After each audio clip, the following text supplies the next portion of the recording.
What fighting game had one of the greatest examples of a great online lobby for you? With Guilty Gear Strive being delayed, one of the reasons that they gave was because they want to fix things with the online lobbies and the online stability. So, lobbies has become sort of a topic to talk about now. So, in you guys' opinions, which fighting game had a great example of how you should do online lobbies? Starting with you, One Punch Man. I think MVCI actually had as much flack as that game gets. I think it had a pretty solid lobby system. If I'm not mistaken, I think you could get like it was either 8 to 16 people in a lobby, and you could have people in that lobby playing, so they wouldn't have to wait like to play the next person. If other people in there want to play against each other, they could play against each other. Kind of like how Grand Blue is set up. Like when you go into a lobby and it's like 6 to 8 arcade machines. If somebody don't want to wait in line like for one while two people are playing, they can just go to another one. I think NBCI's lobby system was pretty solid. Grand Blues is pretty decent. Um, but yeah, I think just the fact that you had to, like I said, if I recall correctly, I think NBCI had 16 people. I could be wrong. This might have just been 8, but for some reason, something is telling me it had 16. But you come in, had 4 different slots. If 2 people in one slot, 2 people in the other slot, and you could play different people, switching in and out.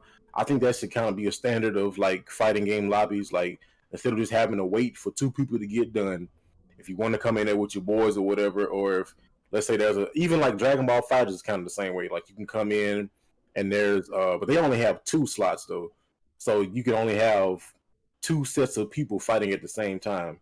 Mhm. So you have one at the top, one at the bottom. Well, like I said, with NBC, I remember them having you could do like at least 4 multiple matches going on at once. I feel like that's a good way to do it. So that way, if you have a lot of people in the lobby, you don't have to have everybody sitting there waiting for 2 people to get done, and just if at least be able to spectate. But still, like some people just want to play. You be like, hey, we'll rotate out. Oh, y'all done? Okay, we'll switch out and let's play. Um, so I think that a lot of fighting games should kind of adopt that type of style from now on. Like I said, Dragon Ball has it a little bit, but you only can have like 2 matches, I think, going on simultaneously. I believe, like a set A, set B. So at least have 4 sets that can be able to be had at the same time, and 8 people. I guess 8 to 16 people would be cool. So that way you don't have everybody waiting. And like I said, MVCI gets a lot of flack, but I did think their lobby system was pretty sound. Definitely better than threes, because threes lobby system was not that great when it first came out, and then they didn't really make it that much better in Ultimate, even though they allowed you to at least spectate. Because in the original Marvel's Capcom 3, you just had to sit there and watch 2 cards just have at it, which was really annoying. So yeah, just if I feel like people could mix that NBCI with like the Grand Blue, mix it all together, and somehow bring it together, I think that'll be dope. And also, for some reason, I feel like it's a simple mechanic that I don't think people like. Even Dragon Ball, you can't do it. I should be able to send someone an invite from like the crossbar. A lot of fighting games, you can just, or games in general, you can just send someone an invite from the PlayStation or whatever system you're on, consoles is home bar. In Dragon Ball, you can't do that, and I don't know why that's not a standard. Like you have to go into the lobby, into the rank system to get a match. It's like if I just want to play my homeboy real quick, I shouldn't have to go in here, make a whole room, just let me. He's playing, I'm playing, send invite. Like I don't know why we've kind of gotten away from that, but it's so simple. And that was one of the things that kind of annoyed me with Dragon Ball, is the fact that you couldn't do that. Like I can't just send you an invite to play the game and it puts us in a lobby. Like it's kind of ridiculous that I have to go here, set up a room, and you gotta be in the same lobby with me, the same room, same region. Let's just let me invite that person and play. So I think that's my answer. I would, if I would just have the perfect lobby system, it would be somewhat kind of like NBCI with a little smidgen of other things dropped off in there. So So I'm gonna just go ahead and say my favorite lobby system thus far will have to be the old, like I wouldn't say old because it's not that old, right?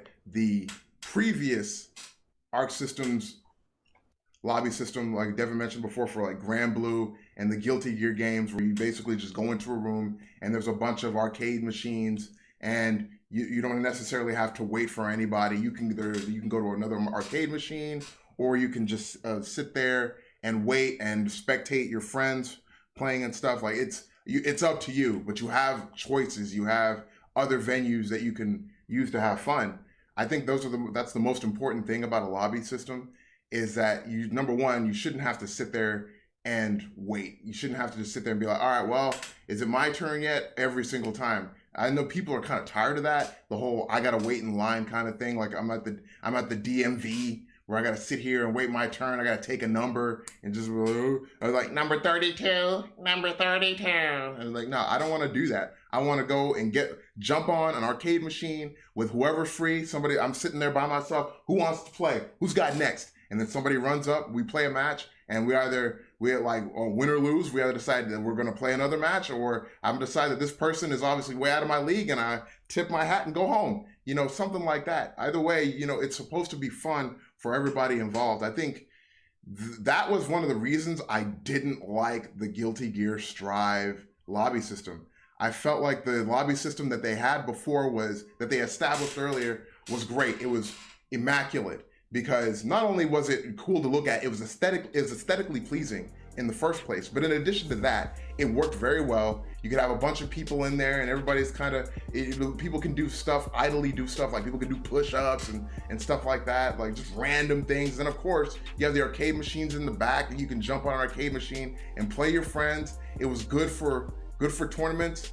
And people can sit there and they can spectate, or they can not spectate if they don't want to. They have a thing in the corner that if you want to go into training mode, they had a little machine in Guilty Gear in the Rev games, where in the corner on the right, there's a little machine in like the private lobbies where you can just go and you can go into practice mode. You can just play in practice mode until something happens. Somebody says, hey, I'm ready to play. All right, let me get out of practice mode. It was probably, in my opinion, the best lobby system that I've seen. There might be other lobby systems that are better, but it's the best lobby system that I've seen thus far. And so far, I would have to say it's the best one. And hopefully, with the delay of the Guilty Gear Strive actual thing, we were supposed to come out in April, and they've delayed it until June.